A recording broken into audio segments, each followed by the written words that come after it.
Mom shaved my head bald night before graduation and laughed bald like your future. Dad laughed and snapped a picture beside me, best family joke yet. The next morning, their joke turned into their curse. The night before what was supposed to be the proudest day of my life, I sat in my room ironing the gown I had worked 4 years to earn. I ran my fingers along the fabric slowly, almost reverently, imagining myself walking across the stage, hearing my name called, and proving to the world that I wasn't the shadow my parents had always told me I was. My heart was thudding in my chest, both nervous and excited, because for once I thought maybe, just maybe, they wouldn't be able to deny me this. But I should have known better. The door swung open without a knock. My mom stood there, her eyes glinting with something I couldn't quite place at first. Mockery, maybe, or the cruel delight she always carried whenever she knew she was about to humiliate me. In her hand was a pair of electric clippers. My stomach sank. Please subscribe to our channel and tell us in comments from where are you watching this video. Still pretending you're somebody? She sneered. Don't worry, sweetheart. I'll make sure tomorrow no one forgets who you really are. Before I could react, my dad appeared behind her, already holding his phone like it was entertainment night. Do it, he chuckled. Let's see if baldness makes her future look any less pathetic. I froze in my chair, gripping the arm so hard my knuckles turned white. Mom, please, not tomorrow, not tonight. This is my graduation. Don't do this. Her hand clamped down on my shoulder, sharp nails biting into my skin. Exactly why tonight, she said coldly. Because you don't deserve to stand up there acting like some achiever. You're ours, and we decide how the world sees you. The buzzing filled my ears before I even processed what was happening. Hot tears blurred my vision as strands of my hair fell sliding down my gown, pooling at my feet. I begged, I screamed, but my father only laughed louder, snapping photos with every pass of the clippers. Oh, this is gold, he snorted. Wait until the family group chat sees this. Best family joke yet. I felt each lock ripped away like pieces of myself, my identity, my pride, my years of trying to build a life beyond their ridicule, all stripped down to raw skin on my scalp. When the last buzz stopped, I sat in the chair trembling, bald, humiliated, pieces of my hair scattered across the floor like a burial for the girl I had tried to become. My mom tilted my chin upward with the clippers still in her hand. Look at you, bald like your future, she spat, her lips curling into a smile. Now when you walk across that stage, everyone will see the truth. Failure, plain as day. And then my dad stepped beside me, crouching just enough to shove his phone in my face for a final photo. The flash seared into my teary eyes. Perfect, he laughed, satisfied. Tomorrow they'll clap for your degree but laugh at your head. Finally, you're good for something. Comic relief. That night, I didn't sleep. I lay on my bed, scalp raw, pillow damp with tears. Every time I closed my eyes, I heard their laughter echoing, saw my reflection in the mirror. My face small, pale, my head bare, like I'd been stripped of my very humanity. But somewhere between sobs, a thought flickered, dangerous and sharp. If tomorrow was supposed to be their joke, then the real punchline would be mine. And I promised myself this would not end with me broken. The morning of graduation, I sat in front of the mirror, my fingers brushing across the bare skin of my scalp, every touch reminding me of what they had stolen. My cap and gown lay neatly folded on the bed, but even the sight of them felt poisoned now. What should have been my armor looked like a costume for ridicule. Behind the door, I heard them laughing. My dad's voice carried, loud and taunting. She's probably staring at herself, trying to glue the hair back on. And my mom's response, colder, sharper. Let her. The world should see her for what she is. Nothing. A bald, pitiful nothing.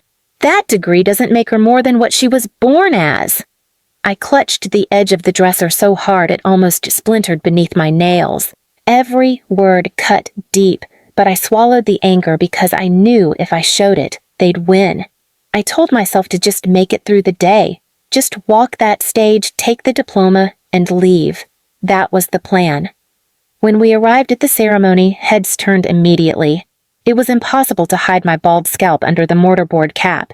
It wobbled on my head like it didn't belong. Whispers started almost instantly, small, sharp arrows fired from every corner. Did she do that on purpose? Looks like a joke. God, I'd die before walking like that.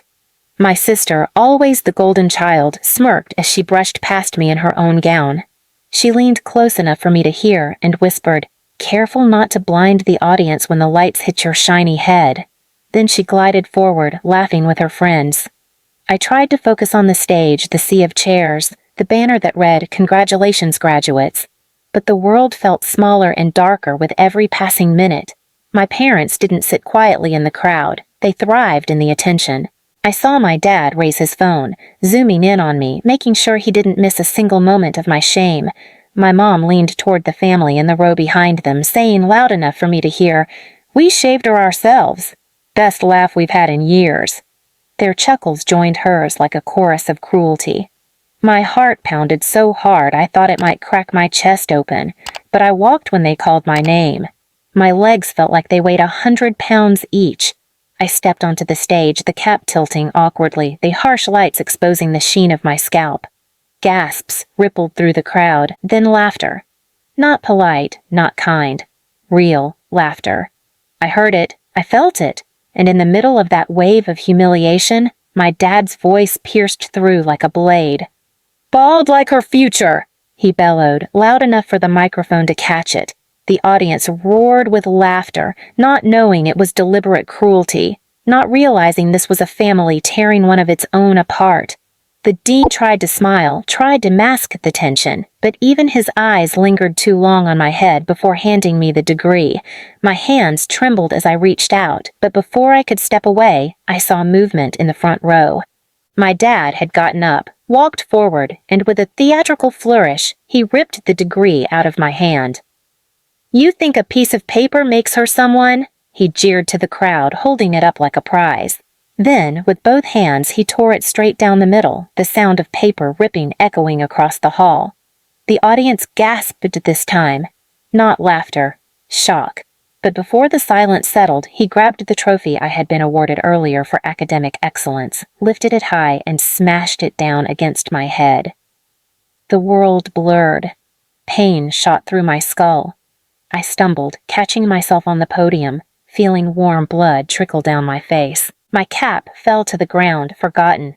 My gown stained. My mother's laughter rang above everything. She stood, clapping her hands. "Now she knows what she's worth. Look at her, bleeding and bald. That's the only stage she belongs on." The teachers moved hesitantly, as though unsure whether to interfere. Students stared, some horrified, some whispering like it was a scandal they'd savor later.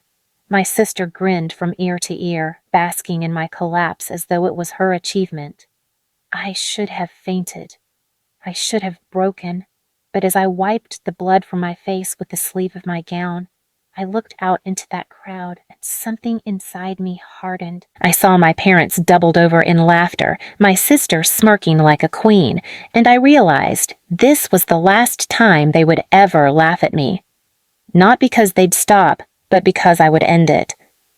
As I walked off the stage, ignoring the whispers, ignoring the pitying stares, I held the shredded paper and broken pieces of the trophy in my hands. They thought they had destroyed me in front of everyone. What they didn't know was that they had handed me the very stage I needed. They had shown everyone what kind of parents they were, and if they thought this was the end of my story, they were about to learn how wrong they were. The blood on my gown, the sting of my scalp, the humiliation etched into my body, it all became fuel. And in that moment, I vowed that I would turn their family joke into their final humiliation. And with that vow burning like fire in my veins, I left the hall not as their victim, but as the author of their downfall.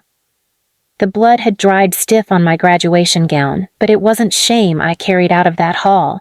It was clarity. My parents and sister had mistaken cruelty for power for too long. They thought their laughter was the final word, What they didn't know was that their stage performance had given me every weapon I needed. For weeks, I stayed silent. I didn't yell, I didn't argue, I didn't even answer their taunts when they threw my broken trophy at my bedroom door as a decoration.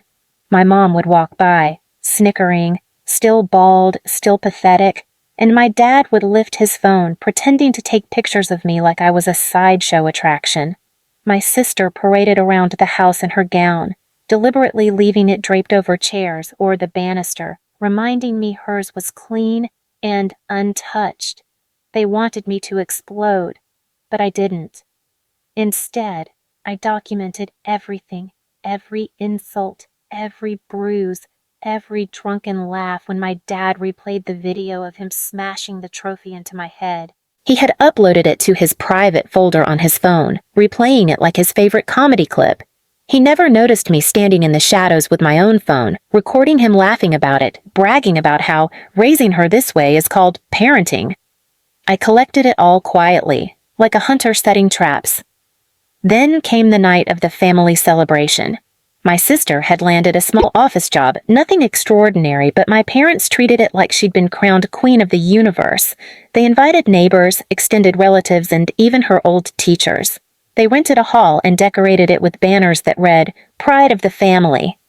I went, not because I wanted to, but because I needed to. I wore a simple dress, head uncovered, my scalp still showing patches where the hair was trying to grow back. When I walked in, the whispers started again. My dad grinned, nudging my mom. "She's really committed to the comedy role." My mom chuckled. "She should thank us for giving her a new personality." The cruelty didn't sting anymore, not after what I had prepared. When the speeches began, my dad couldn't resist making me the punchline. He tapped the mic, cleared his throat, and said, "Some kids make you proud and some just make you laugh. Guess which one this bald bird is?" The crowd erupted, my sister preened in her gown, waving like a celebrity. I waited, calm, and then, when the laughter simmered, I walked up to the mic. At first, people thought I was going to defend myself. My mom muttered, "Oh, here comes the pity show." My dad smirked, pulling out his phone again to record. But I didn't beg. I didn't plead. I pressed a button on my phone, and the speakers in the hall filled with my father's voice. "Bold like her future!" His recorded words thundered across the room. Gasps spread through the crowd. Before they could process, the next clip played. My mom's laughter, her words clear. "Now she knows what she's worth. Bleeding and bald, that's all she'll ever be." Then another clip, my sister sneering at me before graduation. "Careful not to blind the audience when the lights hit your shiny head." The hall went silent. The audience, who had laughed minutes ago, now turned their eyes to my parents, their smiles frozen, their bodies stiff. Every word they had thrown at me, every joke, every humiliation, it all echoed on the speakers, undeniable. I didn't stop there. I played the final recording, my dad at home, laughing over the video of smashing the trophy on my head. His voice boomed, "Best family joke yet!" And then my mom's laughter layered over it like poison. When the clip ended, I didn't say a word. I didn't need to. The silence in the hall was louder than any scream I could have given. People began whispering, faces twisted, not with laughter but with disgust. My parents' friends turned away. Relatives stepped back. My sister's fake smile cracked like glass. My dad's hand shook as he lowered his phone. My mom muttered, "This isn't what it looks like," but her voice wavered. I leaned into the mic, finally speaking, calm and steady. "You wanted everyone to laugh at me. Now they've heard who you really are. Let's see if anyone's laughing with you anymore." Then I walked off stage, leaving them in that suffocating silence. By the time I reached the door, I heard it, the sound I had been waiting for. No applause, no laughter. Only my mother's panicked hiss, my dad's desperate shouting, and my sister's shrill voice trying to explain. The people they worshipped, the community they lived to impress, were slipping through their fingers in real time. That night, they didn't come home with praise. They came home with questions, shame, and the weight of their own words crashing down on them.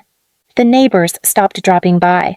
Relatives avoided their calls. Invitations dried up, and every time they looked at me, they knew the family joke had turned into their permanent scar.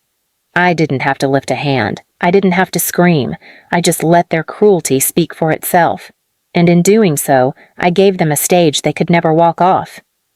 That was my revenge, not destroying them with violence, but making them live with the one thing they couldn't stand, being seen for who they truly were. And as I lay in bed that night, scalp still raw, I smiled for the first time in years, because their laughter was gone, and it was never coming back. Please subscribe to our channel and tell us in comments from where are you watching this video. After listening to today's story, perhaps it has raised some new questions in your mind, or maybe it has brought back some old memories. Every day on Reddit, new experiences and moments create fresh stories, and they connect all of us. Everyone has their own unique journey in life, and we all try to understand the world in our own way. These kinds of moments remind us that we are all human, sometimes happy, sometimes sad, and always learning something new. If you enjoyed this story, feel free to share it with your friends. Your thoughts and feedback are always valuable to us, as they motivate us to create even better content. Every story has its own unique angle, and our goal is to understand everyone's perspective and make our content diverse and relatable. Stories like these help us realize that life's journey is different for everyone, and by hearing other stories, we learn something new. You can also share your own stories with us. Your experiences are valuable to us as well, and if you enjoyed this video, please leave your feedback. We aim to create content that brightens your mind and gives you new ideas every time. If you've already seen this video before, your feedback is still important. With every piece of feedback, we can improve our content and bring a new perspective to our viewers. Today, what we saw was just a small part of the many stories shared on Reddit and across the world. It's a reminder of how we all try to understand life by sharing our experiences with each other. This video was only an example of how we try to connect with others through storytelling, learning about different sides of life. We hope to continue sharing such stories that help us all learn and grow together. Thank you for your time, and don't forget to keep an eye out for more stories coming soon. If you haven't already, please like and follow for more amazing content. Your support keeps us going, and we will strive to bring you more thought-provoking and heartwarming stories. Until next time, take care and stay curious. ****